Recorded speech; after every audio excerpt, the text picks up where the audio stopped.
오늘 우리에게 주신 하나님 말씀은 창세기 12장 1절에서 3절입니다. 제가 가진 성경책은 구약 14쪽입니다.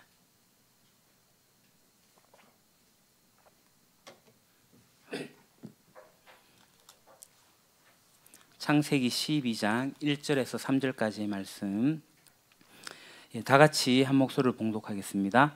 여호와께서 아브람에게 이르시되 너는 너의 고향과 친척과 아버지의 집을 떠나 내가 내게 보여줄 땅으로 가라. 내가 너로 큰 민족을 이루고 내게 복을 주어 내 이름을 창대하게 하리니 너는 복이 될지라. 너를 축복하는 자에게는 내가 복을 내리고 너를 저주하는 자에게는 내가 저주하리니 땅의 모든 족속이 너로 말미암아 복을 얻을 것이라 하신지라. 아멘. 하나님 나라 보겠습니다. 하나님 나라는 죽어서 가는 천당이 아닙니다. 하나님 나라는 이미 시작되었고 예수님이 다시 오실 때 하나님 나라는 완성되어집니다. 하나님의 나라가 이미 시작되었고 주님이 다시 오실 그날 완성되어지고 우리는 그 사이를 살아가는 사람들입니다. 그래서 우리가 하나님의 나라, 하나님의 꿈에 대해서 우리가 이번 올해 주제로 삼고 매주 찬양을 드리고 있는데, 태초의 말씀으로 천지를 지으시고 창세기 1장 1절에 대해서 그 사람에게 다스리라 명하신 하나님, 창세기 1장 26절 28절을 말씀을 가지고, 그리고 지난주 선악과에 대한 이야기로 사람들 교만하여 하나님을 꿈을 버리고 떠나갔지만, 그리고 이제 오늘 본문 하나님의 역사 속에서 한 민족을 택하시는 이야기, 아브라함의 이야기를 하려고 합니다. 이후에 이 민족을 통해서 세상의 복의 근원을 삼으시려고 했는데 역시 그들도 떠나가죠. 하나님을 거부합니다. 그래서 이 어두운 세상에 예수님이 참빛으로 오십니다. 사랑의 주 예수님. 그러나 이 세상이 예수님을 또 거절합니다. 그러니까 십자가에 못 박고요. 예수님이 죽으셨지만 부활하셔서 이 땅까지, 이 땅 끝날까지 함께 하시겠다고 하시면서 이제 교회여 함께 가자. 그래서 주님 오시는 그날 하나님의 역사가 완전히 이루어질 것이고 우리는 그 하나님의 주권의 역사 섭리 속에서 살아가게 됩니다. 그래서 오늘은 앞서 말씀드린 것처럼 하나님께서 한 민족을 택하셔서 다시 하시는 그 내용, 아브라함에 대한 이야기를 좀 하려고 합니다. 주보 안쪽에 설교 내용을 살펴주시고요. 보겠습니다. 창세기에는 보시다시피 온 인류의 이야기가 나옵니다. 앞에 화면을 보시게 되면 족보를 나이 순으로 이렇게 정리한 도표 그래프입니다. 창세기 5장에 나오는 아담으로부터 노아까지 이르는 족보, 그리고 그 이후에 노아로부터 아브람까지 이르는 족보가 나오게 되는데요. 하나님께서 창조하신 첫 사람 누구죠? 아담이죠. 아담으로부터 온 인류가 시작이 됩니다. 사람들이 땅 위에 막 늘어나기 시작을 했어요. 그런데 늘어나기 시작하면서 어떤 일이 일어났는가? 온 인류가 악행을 저지르기 시작합니다. 창세기 6장 5절 6절. 주께서는 사람의 죄악이 세상에 가득 차고 마음에 생각하는 모든 계획이 언제나 악한 것이 뿐임을 보시고 땅 위에 사람 지으셨음을 후회하시며 마음 아파하셨다. 하나님께서는 사람의 죄악이 세상에 가득 차고 마음에 생각하는 모든 계획이 언제나 악한 것뿐임을 보셨습니다. 그래서 후회하셨고 마음 아파하셨어요. 그래서 하나님이 홍수로 이 세상을 멸하십니다. 그러니까 여러분, 이 멀쩡한 세상을 하나님께서 심판하시고 멸하신 게 아닙니다. 6장 11절 12절을 보시죠. 하나님이 보시니 세상이 썩었고 무법천지가 되었다. 하나님이 땅을 보시니 썩어 있었다. 살과 피를 지니고 땅 위에 사는 모든 사람들의 삶이 속속들이 썩어 있었다. 세상이 썩었고 무법천지가 되었기 때문에 하나님께서 멸하신 것입니다. 이때 하나님께서 노아와 언약을 세우시고 방주를 만들어서 노아의 가족들이 방주에 들어가게 하시죠. 그 방주가 한자로 보게 되면 배라고 이야기를 하는데 중국 사람이 배를 이렇게 씁니다. 배선자입니다. 선박할 때 선자. 이 배선자가 어떻게 글자가 이루어졌냐 하면 배주자에, 요게 배주자거든요. 8팔자가 들어가고 입구가 들어갑니다. 그러니까 배에 8명의 사람이 탔다라는 거거든요. 노아의 방주에 몇 명이 탔을까요? 8명이 탔습니다. 배에 8명이 탔어요.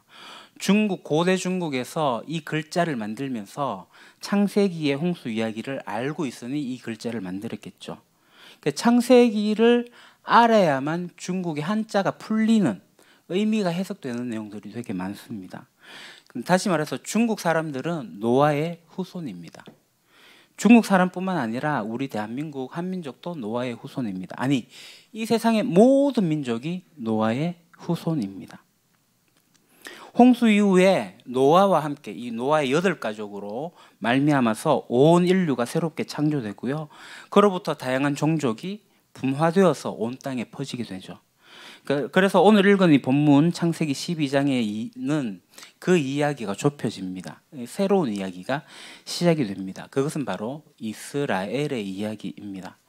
자, 하나님께서 노아의 후손들 그 수많은 사람들 가운데 한 사람 아브라함을 선택하시고 그 아브라함의 후손으로 말미암아 이스라엘이라는 한 민족, 한 나라를 세우시는 이야기의 시작이 창세기 12장입니다. 자, 노아 이야기 한번 보시죠. 다음, 노아 이야기하고 아브라함의 이야기 사이에 한 이야기가 있습니다. 그것은 바벨이라는 도시의 이야기입니다. 그러니까 창세기 11장에 보게 되면 이 바벨 도시 이야기가 나오는데요. 그 다음 그 앞뒤로 보게 되면은 11장 10절 이후로 보게 되면은 족보가 나옵니다. 족보. 그러니까 10장에도 족보가 나오고 11장 10절 이후에도 족보가 나와요. 이 두 족보는 하나로 이어집니다. 그런데 성격이 다릅니다. 다음 페이지 10장의 족보는 노아의 아들들을 통해 가지고 온 인류의 다양한 종족들이 이렇게 확산되어 가는, 어떻게 확산되어 가고 있는지를 보여줍니다. 지도를 보면 이렇게 확산되어져 가고 있는 것을 보게 됩니다. 그와 반면에 11장의 족보는 보시다시피 노아의 계보가 하나로 이렇게 수렴되고 있는 것을 보게 됩니다. 그러니까 10장 10절에서 셈의 아들 아르박사스로 시작해서 20절에 데라의 아들인 아브람까지 이렇게 이르게 됩니다. 그러니까 바벨이라는 도시의 이야기, 그 다음 페이지, 그 이야기는 이 족보와 족보 사이에 놓여 있어서 한쪽으로는 모든 인류에 대해서 이야기를 하고 있고 다른 한쪽으로는 이스라엘이라는 나라의 이야기를 열어주고 있습니다. 그러니까 이 바벨이라는 도시의 이야기가 가져주는 연결 기능이 있죠. 그것을 하나로 요약하게 되면 하나님께서 왜 이스라엘이라는 새로운 인류를 창조하셔야 했는지 그 이유를 보여줍니다. 이걸 이제 구조적으로 보게 되면 창세기 6장에 나오는 네피림의 이야기와 비슷합니다. 다음 페이지. 인류의 그 도덕이, 타락이 극에 달해 있을 때 하나님께서 홍수로 심판을 하십니다.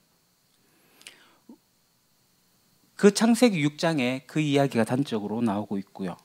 이 네피림의 이야기처럼 노아 홍수가 밀접하게 연결되어져 있는 것처럼 이 바벨이라는 도시 이야기는 바로 그 다음에 나오는 아브람과 굉장히 밀접하게 연결되어져 있습니다. 아브람의 이야기를 들어가겠습니다. 아브람의 이야기는 바로 그 가족들이 이동하는 장면부터 시작이 되는데요. 창세기 11장 31절을 보면 아브람의 아버지 데라가 가족을 이끌고 바빌로니아의 우르를 떠나 하란에 이르게 되죠. 그 다음 12장 1절에 보게 되면 주님께서 아브라함에게 말씀하셔가지고 그를 가나안 땅으로 보냅니다. 자, 지도를 보시죠. 공부를 좀 하겠습니다. 이게 이제 우리가 알고 있는 사우디아라비아, 이란, 이라크, 이스라엘, 이집트, 터키가 있는 지역입니다. 서아시아 지역입니다. 아브라함이 지금 어디 있냐면 지금 사람 표시가 되어 있는데 저쪽 메소포타미아 하류에 있는 우르에 있습니다. 자, 여기서 출발합니다. 클릭. 위로 올라가서 상류에 있는 하란을 거쳐가지고 지중해 연안에 있는 가나안 땅에 이동을 하죠. 상당히 먼 길을 돌아갔습니다. 그 다음 바로 이렇게 직선으로 이동을 하면 시간을 참 많이 줄일 수 있었을 텐데 왜 먼 길을 돌아서 갔을까요? 답은 길이 하나밖에 없었기 때문입니다. 그 길밖에 없었습니다. 자, 아브람 가족의 이동 경로를 보게 되면요, 그 다음 페이지 두 가지가 있습니다. 빨간색이 유브라데 강, 파란색이 티브리스 강입니다. 이 강을 따라 가지고 이동했을 것으로 짐작할 수가 있습니다. 첫 번째 예상길은 유브라테스 강을 따라갔고 두 번째 이동 경로는 티그리스 강으로 이동을 했을 거라고 이렇게 봅니다. 아브라함이 길을 떠나게 될 때, 하나님이 떠나라고 할 때, 가족과 이동하게 될 때 길이 아닌 곳을 막 찾아가지고 탐험하면서 떠나지 않았겠죠. 길이 딱 껴져 있는 곳을 통해 가지고 걸어갔을 겁니다. 그렇게 길이 놓여져 있었습니다. 반면에 이 우르와 가나안 사이에, 다음 이 우르와 가나안 사이에는 그 밑에 한 번 더 클릭해 주시죠. 사막이 있습니다. 사막이 가로 놓여져 있습니다. 사막이니까 사람이 거의 살지 않았고 사람이 다니기 어려웠음을 우리가 충분히 알 수 있습니다. 그래서 아브라함이 어떻게 이동을 했냐면 바로 이거죠. 초승달 지대입니다. 비옥한 초승달 지대를 따라 가지고 이동을 했습니다. 이 비옥한 초승달 지대, 말 그대로 초승달처럼 생겨서 그렇습니다. 초승달처럼 보이진 않죠. 여하튼 이렇게, 그래서 그냥 초승달 지대라고 부릅니다. 그러니까 이 지역을 대부분 차지하는 곳이 지금 보시는 것처럼 메소포타미아입니다. 이 메소포타미아는 아까 보셨던 유브라데 강과 티그리스 강 그 사이에 풍부한 물을 가지고 있어서 농사가 잘 되었고 사람이 살기가 좋았습니다. 그리고 이 동쪽에 메소포타미아겠지만 그 다음 서쪽에 보면은 레반트가 있습니다. 지중해 동쪽 연안을 가리키는 곳입니다. 이 지역은 지중해에서 올라온 습기가 풀과 나무에 맺혀 가지고 많은 수분을 공급해서 또 농사가 잘 됩니다. 거기에 대해서 한 번 더 보시죠. 이집트까지 우리가 생각해 볼 수가 있습니다. 원래 이 비옥한 초승달 지대는 메소포타미아와 레반트만 가리키는 말인데 최근에는 이 이집트까지 포함해서 부르기도 합니다. 이집트도 알다시피 나일강이 있기 때문에 굉장히 비옥한 장소입니다. 이 비옥한 초승달 지대가 바로 이스라엘 역사의 배경이 되는 곳입니다. 이 지방을 가리켜 가지고 보통 사람들이 고대 근동이라고 합니다. 왜 고대 근동이라고 하냐면 고대, 지금 역사로 보게 될 때 그때 역사가 고대니까 고대라고 하는 거고요. 근동이라는 말은 역사에 처음 기술했던 사람들이 유럽 사람들입니다. 그러니까 유럽에서 보게 될 때 근동, 가까운 동쪽 해서 근동이라고 표현을 합니다. 저 멀리 끝에 있는 동을 극동이라고 표현을 하죠. 그 중간에 있는 동을 중동이라고 합니다. 그러니까 근동, 극동, 중동은 유럽 사람들의 관점에서 표현되어집니다. 그래서 신학 서적이나 많은 이제 기독교 관련 서적을 보게 되면 고대 근동이란 말을 그냥 번역해서 사용하고 있는데 저는 고대 근동이란 말보다는 서아시아 지역이라고 표현하는 것이 더 바람직하다 그래 생각합니다. 이 서아시아 지역입니다. 이 지역의 중심은 보시다시피 메소포타미아와 이집트입니다. 메소포타미아 남쪽에는 우리가 알다시피 수메르란 나라, 바벨론이라는 나라가 일어났고요. 북쪽에는 아수르란 나라가 일어났습니다. 그리고 이쪽 이집트 남쪽 하류에는 이집트 제국이 늘 버티고 있었습니다. 그 중간에 뭐가 있다고요? 레반트가 그 중간에 있습니다. 이스라엘이 위치하고 있는 팔레스타인, 이 가나안 땅, 이곳은 바로 레반트에 속한 지역입니다. 이집트와 메소포타미아는 같은 제국이지만 성격이 달랐습니다. 메소포타미아는 농사가 잘 되었어요. 살기 좋은 지역이었습니다. 그래서 역사적으로 수많은 나라들이 이 지역에 생겨났다가 사라졌다가 했습니다. 이 메소포타미아가 두 개의 강을 두고 있는데요. 굉장히 큰 규모의 강입니다. 큰 규모로 물이 범람을 해요. 그래서 치수, 물을 활용하기가 굉장히 어려웠습니다. 농사를 잘 짓다가도 갑자기 홍수가 나서 집도 떠내려가고 농사도 다 망쳐버리고 사람들이 죽는 일이 종종 발생을 했죠. 손을 쓸 수가 없는 일이 있었습니다. 그러면 이 나라에 살던 국민들, 백성들은 뭐라고 생각하냐면 왕이 잘못해서 신이 노해가지고 이렇게 되어졌다라고 생각을 하죠. 그러니까 왕권을 노린 사람들은 이란 백성들의 마음을 움직여서 이용하기도 합니다. 그래서 이 메소포타미아라는 지역에는 한 제국의 수명이 그렇게 길게 오래 가지 않습니다. 계속해서 수많은 제국들이 일어나고 망하기를 반복해 왔습니다. 그리고 이 제국들은 영토를 확장하기 위해서 끊임없이 정복 전쟁을 벌였죠. 그와 반면에 이 이집트는 조금 달랐습니다. 이집트의 나일강은 주기적으로 범람을 했어요. 그렇기 때문에 치수가 가능했습니다. 나일강 삼각주의 비옥한 땅에서 늘 과일과 곡식이 무럭무럭 자라나고요. 치수가 되니 관계시설을 잘 할 수가 있게 되죠. 비가 많이 내려도 인명의 피해, 재산의 피해가 거의 없습니다. 그러면 백성들은 뭐라고 생각하죠? 메소포타미아와는 반대로 왕이 잘해서 그렇다. 그래서 우리나라를 신이 잘 도와준다 라고 생각을 하죠. 그래서 이집트는 늘 안정적이었어요. 나라가 바뀌지 않고 저 이집트에는 계속 지금까지도 이집트로 남아 있습니다. 메소포타미아는 어떻죠? 수메르, 아시리아, 바벨로니아, 메데, 페르시아라는 수많은 나라들이 그 지역을 차지했습니다. 근데 이집트 하면은 이집트만 떠오르죠. 그냥 이집트는 그냥 이집트만 있는 겁니다. 자, 이집트에서 볼 때 이제 중요한 적이 있습니다. 바로 메소포타미아입니다. 메소포타미아가 늘 공격을 해오기 때문에 방어를 하기 위해서 이집트가 할 수 있는 방법은 바로 이 레반트를 지키는 거였어요. 레반트를 자기의 세력 아래 두고 그래서 방어할 수 있도록 하려고 했죠.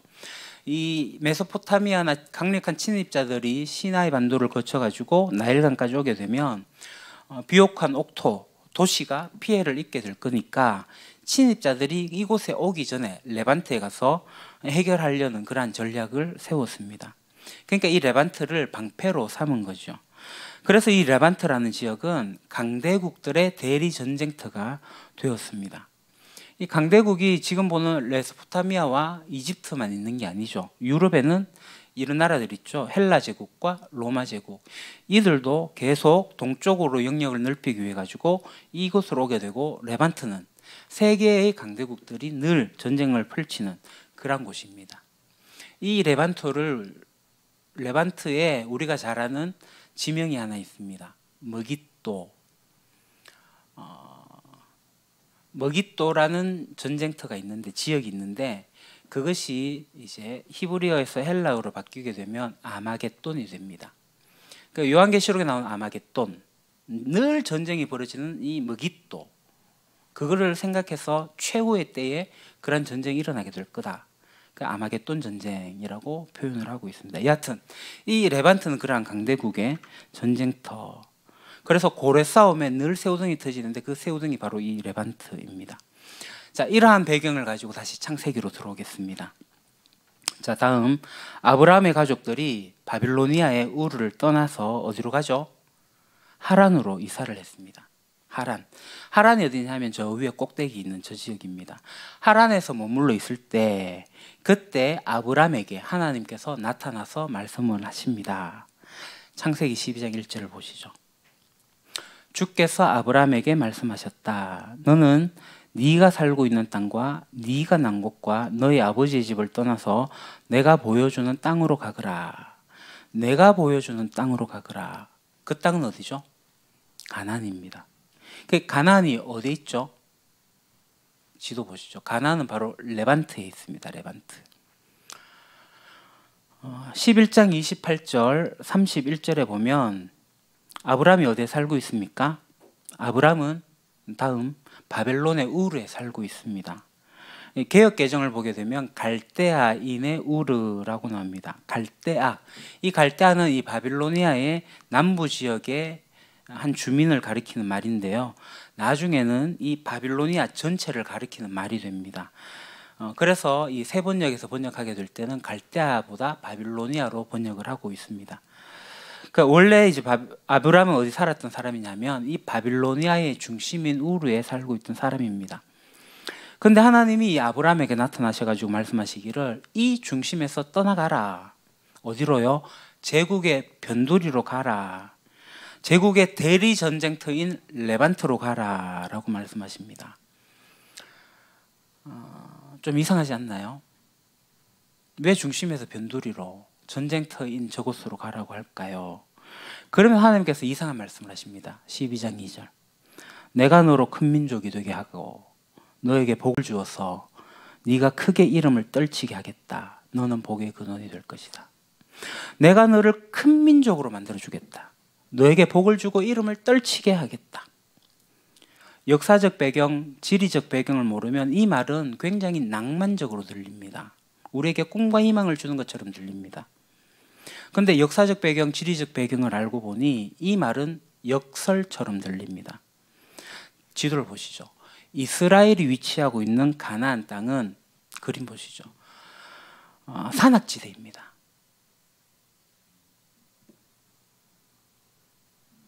예, 안 나오네요.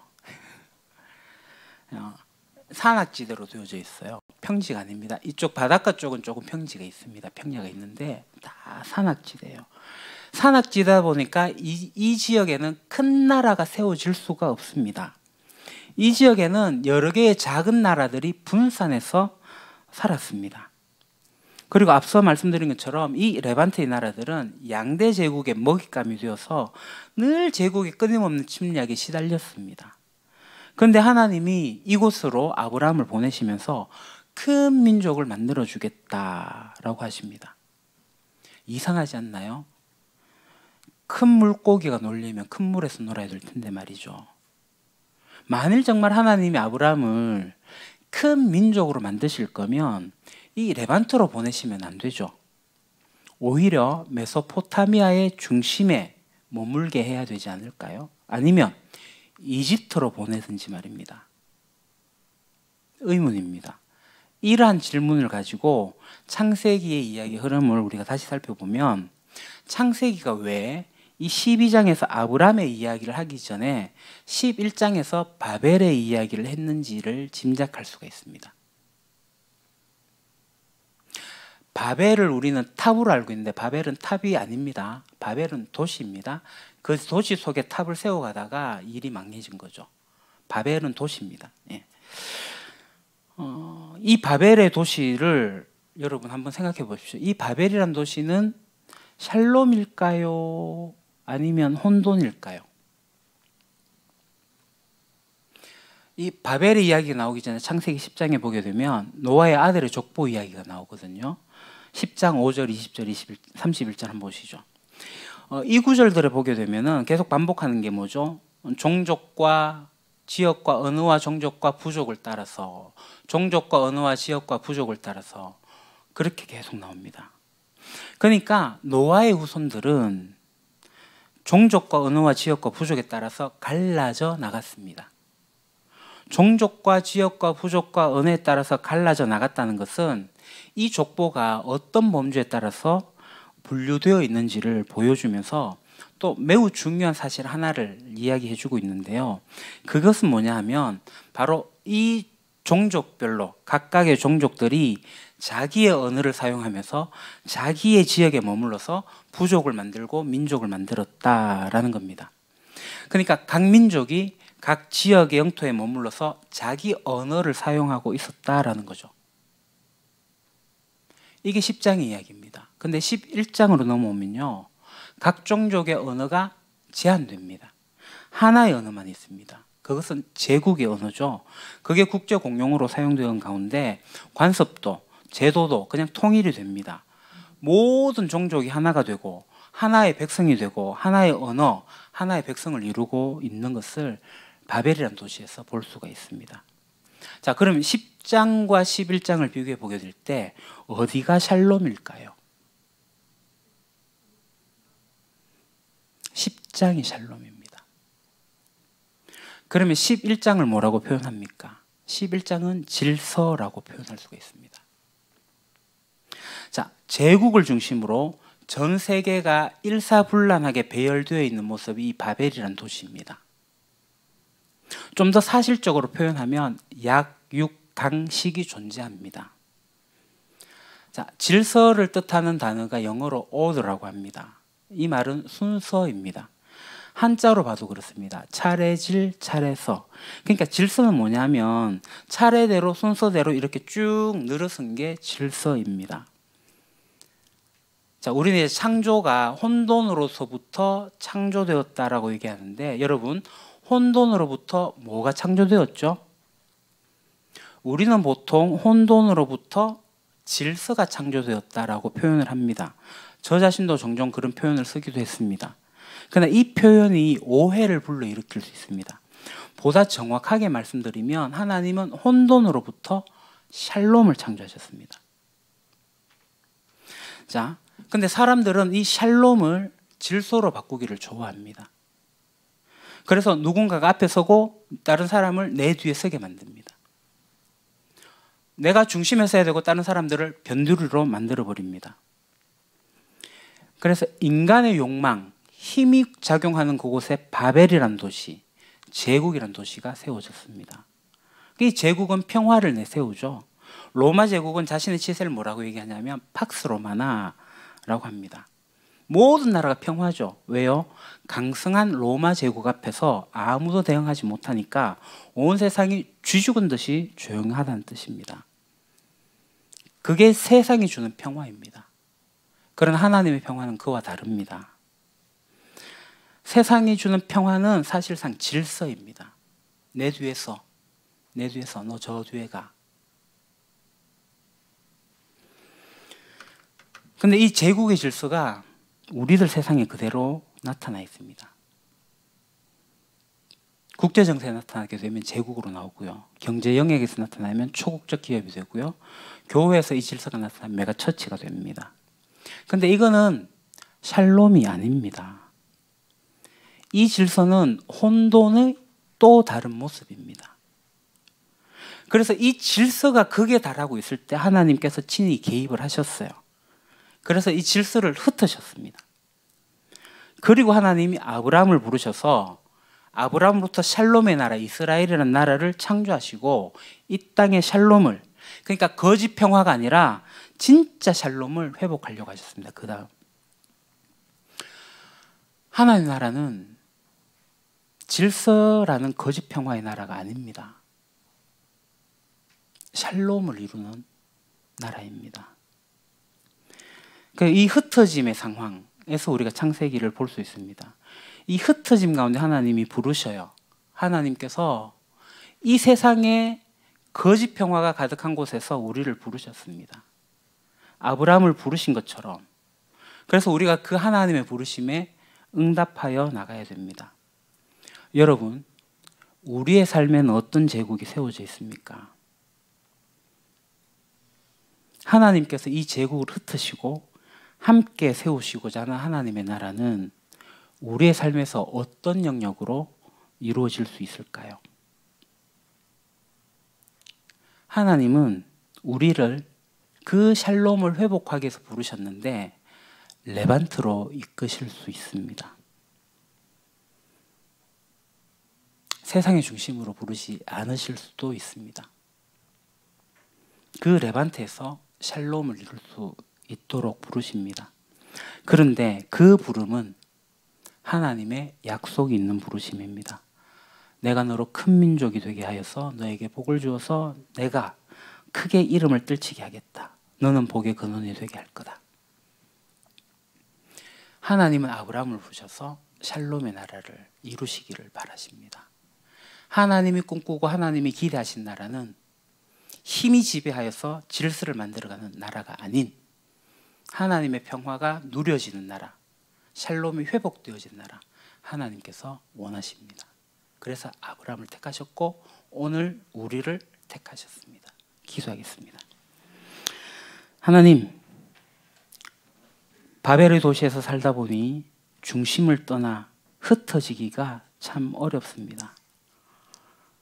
우리보다 우리 자신이 깊이 성찰하여서 우리 안에 들어와 자리 잡고 있는 바벨이라는 도시를, 거짓 평화를 잘 식별하게 하시고 주님의 부르심에 응답하여서 약속의 땅으로, 하나님의 나라로, 그 회복의 나라로, 샬롬의 나라로 우리의 발걸음을 옮기게 하여 주옵소서. 그리하여 이 땅에 진정한 복의 근원이 되게 하옵소서. 예수님 이름으로 기도합니다. 아멘.